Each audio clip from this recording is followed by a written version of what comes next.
Hi guys, Assalamu alaikum. Sohail Aziz here, and welcome back to another video. So I took the Toefl IBT back in March 2025, and I scored 106 out of 120. Uh, I scored 28 out of 30 in Toefl reading, and today this video is specified just for the tips and tricks which I've used personally, which helped me get 20 out of 30, and I'm gonna share all of them with you guys.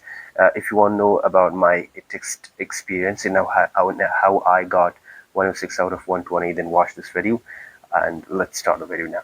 Okay, so talking about the TOEFL reading, you have to know that the TOEFL reading consists of 3 to 4 passages. In each passage is followed by 12 to 14 questions. So the total range of questions is from 36 to 56.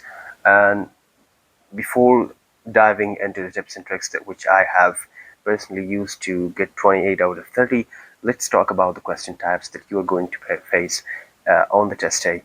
So there are a range of different kinds of questions which you are going to face in TOEFL.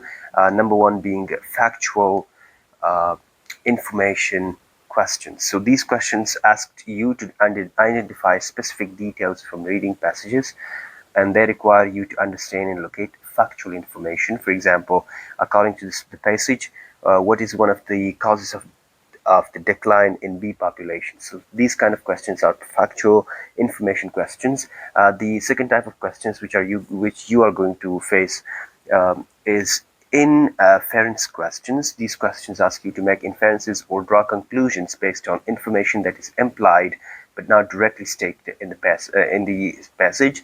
For example, what can be inferred about the author's attitude toward climate change based on the passage? So these are called the inferred questions. Third is vocabulary questions, and I find this like really easy. The easiest question type in reading is the vocabulary questions, where you are just simply asked to understand the meaning of a specific word or phrase used in the passage. So you may need to choose the meaning of a word in a context. For example, the word dormant in line 15 mostly nearly means. So the vocabulary question is the easiest one, believe me. All you need to do is just to work on your vocabulary, enhance it, and then it will be like a walk in the park for you guys. Number 4 is reference questions, and these questions ask you to identify what a specific pronoun or word refers to in the passage. And then we have the prose summary questions, which ask you to select a summary of the passage or a paragraph. And then we have sentence insertion questions. Then we have detail or specific information questions. Another type of question that you're going to face is the function questions. And these are the kind of questions that you are going to face in TOEFL. I'm not here to talk about each question type. So if you want to know about the questions that you're going to face in the reading, go and watch another video. I'm here to give you tips on how to ace this part of TOEFL IBT. So let's talk about the time and structure. So you will have 60 to 80 minutes to complete the reading section, depending on whether there are 3 or 4 passages. For example, if you have 3 passages, you'll have 60 minutes. If you have 4 passages, you'll have 80 minutes. So you have 20 minutes for each passage, and then each passage is about 700 words long and typically deals with an academic topic from one of the following areas: humanities, natural sciences, and social sciences. Alright, so now let's talk about the tips and tricks which will help you get 25 plus in this section of the TOEFL IBT, and which helped me get 28 out of 30. So number 1 is understand the structure. Of course, you have to understand the structure. You have to familiarize yourself with the question types. You have to get accustomed with the format of the test. There are some websites where you can practice TOEFL reading. There are mock tests of TOEFL IBT, the complete test, and specifically the reading test. So you have to give them a try, and then you have to familiarize yourself. There are 10 questions per passage, and the total time given to you will be around 54 to 72 minutes. So you need to at least average 8 correct answers per passage to score 25 plus. Tip number 2 is build core skills, and by core skills what I mean is academic vocabulary. I told you You have to enrich your vocabulary if you want to get high score, not only on TOEFL, but in IELTS, on Duolingo English test, any kind of English proficiency test. You would need advanced vocabulary, whether it's for your writing, for reading, for listening, for speaking. This is a must.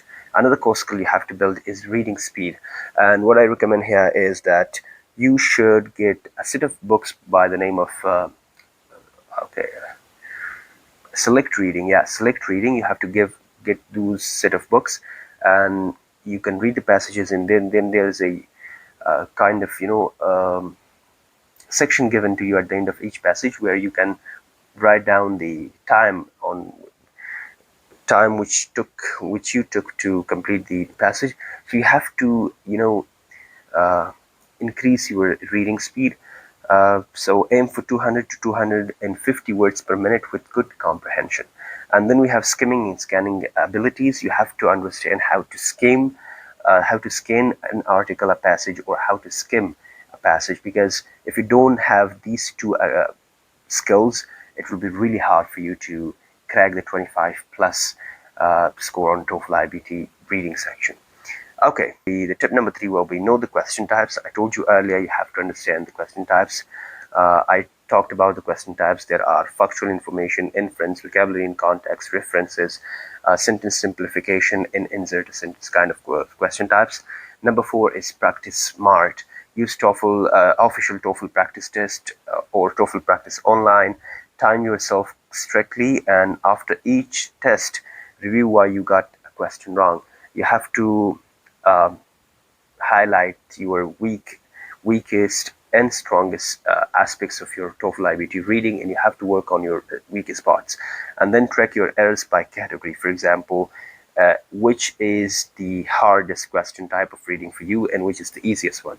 And when you find out about your hardest one, when you pinpoint your hardest question type, so then you have to work on that area and straighten it.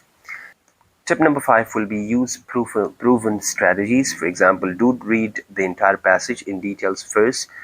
So instead, you have to skim the article first and then read the question and then go back to the passage for answers. So you have to skim the article, read the questions, go back to the article, and now find answers. That's how you have to do it. Highlight keywords while reading. For vocabulary questions, try replacing the word with each option to see which makes sense. So for sentence insertion, read before and after the gap carefully. Tip number 6 is stay consistent. Study a bit every day, 30 to 60 minutes. Practice with real materials 2 to 3 times a week, and review vocabulary daily, right? And if I'm gonna give you my personal tips which helped me, so I told you earlier that there is a series of books. This is not sponsored. I don't have any sort of affiliate program for them. I don't really know the author of those books, but I know that they're really helpful. They are life-changing. So you gotta go buy select reading, and you have to, those books will help you enhance your reading ability. It will help you understand how you can skim a passage or an article, how you can scan an article, how you can find answers, how you can increase your reading speed. So go. That is the only tip that I'm going to give you. And the second thing is, of course, practice. We have everybody who is preparing for TOEFL, IELTS, Duolingo, they already have some sort of English level which they are really confident on themselves. But the only thing which they lack is the familiarization with the test format. So you have to take practice test in order to accustom yourself with the question types, with the test format, and everything. If you don't practice, you will end up making stupid mistakes which you will regret for the rest of your life. So these are all the tips that I will give you for the reading test, for the reading of the TOEFL IBT reading. I scored 28 out of 30. If I can, you can too. And if you want to watch the complete video about my TOEFL IBT experience, how I got 106 out of 120, watch this video and subscribe for more videos like this one. I'll see you guys in the next one. Bye.